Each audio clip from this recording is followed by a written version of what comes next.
दोस्तों, exam current news में आपका एक बार फिर से स्वागत करता हूं। जैसा कि आप लोगों को पता है कि पेट्रोल पंप से रिलेटेड जानकारी मैं आपके लिए लाता रहता हूं। इस वीडियो में भी एक नई जानकारी के साथ आपके सामने आया हूं। जैसा कि आपको थंबनेल देख के समझ में आ ही गया होगा कि मेरे बहुत से सब्सक्राइबर ऐसे हैं जो SC ST कैटेगरी से आते हैं। उनको थोड़ा दिक्कत आ रही थी किसी भी पॉइंट्स में लेके, तो बहुत सारे कमेंट्स थे उनके रिलेटेड। तो मैं उस कमेंट्स को एक जगह कंक्लूड करके कंक्लूजन वीडियो बनाया है। तो आज हम जिस वीडियो में यही डिस्कस करने वाले हैं, यह video special for SC ST category के लिए है। इसमें मैं SC ST कैटेगरी को क्या क्या जो सुविधाएं हैं, क्या क्या बेनिफिट्स हैं, वो सब मैं आपको बताने वाला हूँ। तो बाकी लोग जो SC ST कैटेगरी से नहीं है वो भी ध्यान से सुने, क्योंकि ये प्रोसीजर सबके साथ होने वाला है, लेकिन बस थोड़ा रिजर्वेशन का क्राइटेरिया है, तो वो मैं डिस्कस करने वाला हूँ। तो चलते हैं अपने वो जो इनका जो वेबसाइट पे इनका जो बोचलर है उसमें देखते हैं। उसके अकॉर्डिंग जो इन्होंने कहा है वही उसी को मैं थोड़ा अच्छे से समझा देता हूँ आपको। देखो, SC ST कैटेगरी का क्या है कि टोटल ओवरऑल परसेंटेज रिजर्वेशन 22.5% है। 22.5%। ओके, इसमें क्या होता है कि SC ST के लिए 19.5 और 1% फॉर हैंडीकैप कैटेगरी, शारीरिक रूप से जो विकलांग है। तो ऑल ओवर इंडिया में जितने भी जो एडवर्टाइजमेंट है उन पर 22.5% SC ST कैटेगरी का रिजर्वेशन है। मतलब इतना रिजर्वेशन SC ST कैटेगरी को दिया गया है। और इसमें कुछ एक क्राइटेरिया छोटा सा कि अरुणाचल प्रदेश, मेघालय, नागालैंड और मिजोरम, उनके आरक्षण अलग हैं। तो उसमें क्या है कि SC ST कैटेगरी के लिए मान लो अरुणाचल प्रदेश में 70% है, मेघालय में 80% है, नागालैंड में 80 है, मिज़ोरम में 80 है। बाकी सब ये ओपन कैटेगरी के लिए है। तो ये 4 राज्यों का अलग क्राइटेरिया है। ठीक है, अभी ये रिजर्वेशन आपको समझ में आ गया होगा कि 22.5% रिजर्व किया गया है SC ST कैटेगरी के लिए। ओके, देन नेक्स्ट क्या होता है कि इसमें ये वाला देखिए जो ग्रुप 1, ग्रुप 2, ग्रुप 3। तो इसमें जो ग्रुप 3 है, जिन आवेदकों ने अपनी ज़मीन की पेशकश नहीं की है, मैंने ग्रुप 1, ग्रुप 2, ग्रुप 3 का एक डिटेल वीडियो बनाया है, वो आपने मेरे वेबसाइट पर, मेरे चैनल पे देखा होगा। उसमें मैंने पूरा बताया कि ग्रुप 1 क्या है, ग्रुप 2 क्या है, ग्रुप 3 क्या है। तो ग्रुप 3 में वह लोग आएंगे जिनके पास ज़मीन नहीं है और उनके पास ज़मीन का कोई प्रपोजल नहीं है जो ऑयल मार्केट कंपनियों को दिखाने के लिए। तो जिनके पास ये जो पॉइंट है, ये ग्रुप 3 है। तो इसमें क्या है कि यह केवल, ध्यान से देखना, यह केवल ST ST के लिए है, SC ST कैटेगरी के लिए है। तो इसमें क्या है कि उन्होंने एकदम स्पष्ट किया हुआ है नीचे कि यदि ग्रुप 1, ग्रुप 2 एलिजिबल नहीं पाए गए किसी भी, जैसे मान लो एक लोकेशन पे 10 लोगों ने अप्लाई किया, ठीक है, पेट्रोल पंप के लिए 10 अप्लाई किया।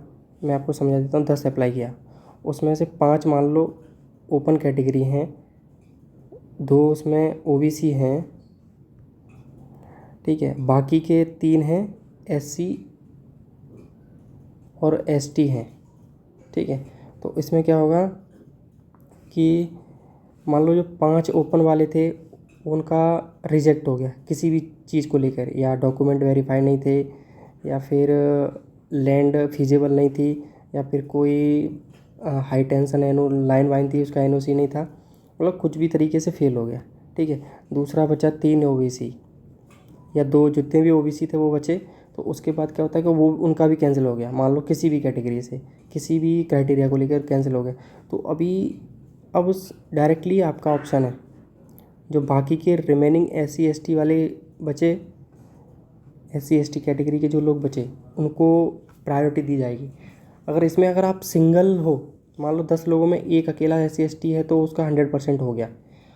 और अगर नहीं, 1-2 से ज़्यादा है तो उसमें ड्रॉ होगा, तो उसके अकॉर्डिंग, ड्रॉ के अकॉर्डिंग उसमें से एक को सिलेक्ट किया जाएगा। आपको भली भांति परिचित है इस बात से कि SC ST कैटेगरी को ज़मीन मुहैया नहीं करानी, मतलब उनको ज़मीन का प्रपोजल नहीं देना है, सिर्फ आपने फॉर्म अप्लाई करना है। और यदि आपकी लोकेशन पे किसी ग्रुप 1, ग्रुप 2 वाले ने डाला ही नहीं है, सिर्फ SC ST कैटेगरी है और ग्रुप 3 वालों ने डाला है, तो आपको चांसेस हैं।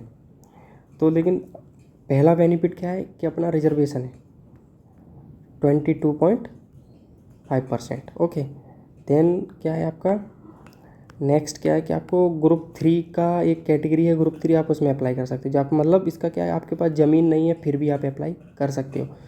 तीसरा एक बहुत बड़ा एक बेनिफिट है SC ST कैटेगरी के लिए कि यदि आपके पास ज़मीन है और आपने ग्रुप 1 में अप्लाई किया है तो भी आपने अगर पेट्रोल पंप ड्रॉ में मिला तो भी उस बेनिफिट का फ़ायदा उठा सकते हो। और आपके पास ज़मीन नहीं है और आपने पेट्रोल पंप का फॉर्म भरा तो भी आप उसका फ़ायदा उठा, दोनों ही कैटेगरी से फ़ायदा उठा सकते हो।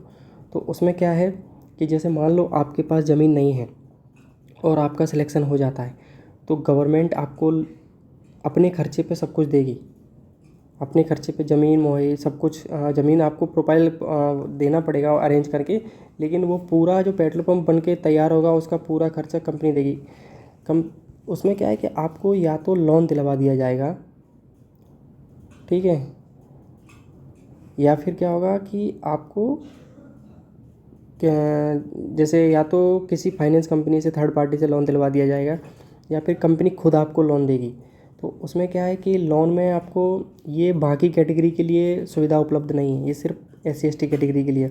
उसमें क्या है कि लोन आपको मिल सकता है और लोन में आपको इंटरेस्ट रेट बहुत ही कम होगा, बहुत कम मतलब 1% एनुअल से लेके 11% एनुअल तक, इसके बीच में कितना भी हो सकता है अकॉर्डिंग और सिविल स्कोर।